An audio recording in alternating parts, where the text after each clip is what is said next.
Fred Rowe from Sierra Bright Dot Fly Fishing Guide Service. I've been teaching, guiding, writing, and lecturing on fly fishing since 1982. Well, we're past Labor Day. Fall definitely feels like it's in the air. I actually turned the heater on this week to keep the truck warm, heading out to go fishing first thing in the morning. Well, let's get to the fishing. Upper Owens River. Flows are really good right now. They're averaging about 90 CFS. There's lots of small, juvenile, young of the year fish in the system, taking nymphs and dry flies. What are we fishing in there? Well, I'm fishing pheasant tails and Aocar caddis is the primary thing we're fishing. And then on the Euro rod, we're fishing hotspot pheasant tails, stoners, and the green gold prince nymph, and that's producing some trophy fish for us. The big migration rod hasn't come in yet, but there's still some nice browns and a few big rainbows sitting there to be caught. Over at Hot Creek, well, what is it doing? Water's cleared up, flows are starting to drop a little bit. We're still primarily nymphing in there, though we're seeing a few fish come to the surface. Again, it's the hotspot pheasant tail that's been doing the best for me up there.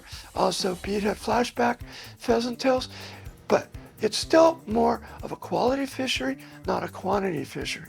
We got some nice 16 to 18 inch wild browns and rainbows in there. Okay, over to Crawley. Guys are still having a lot of problems there. For me, it's twofold. The lake's totally full, so all those fish have spread out, hard to find them.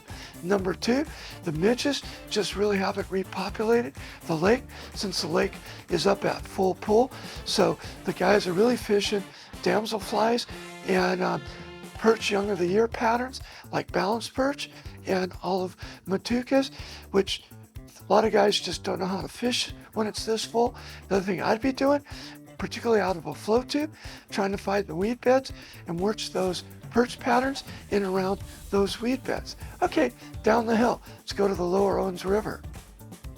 Lower Owens, it's fishing good, but the water's at 300.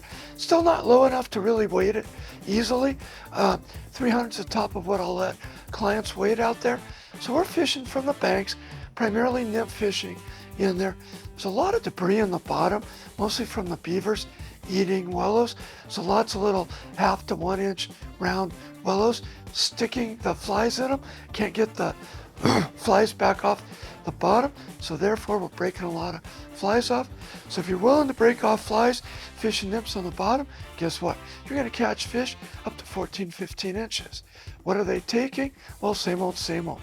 I'm using the gold green prince nymph and the hotspot pheasant tail in there, and that's what's working for me. All right, let's wrap this report up by going over to Bishop Creek Canal. It's getting stocked, and I gotta tell you, when you hook up onto those stocked rainbows on the fly rods, they're fun. They put some big fish in again for Labor Day weekend, so we're catching some 16 to 18 inch, 1.5 pound, 2 pound rainbows out of the canal. You hook those up on the fly rod, gotta tell you, they're fun.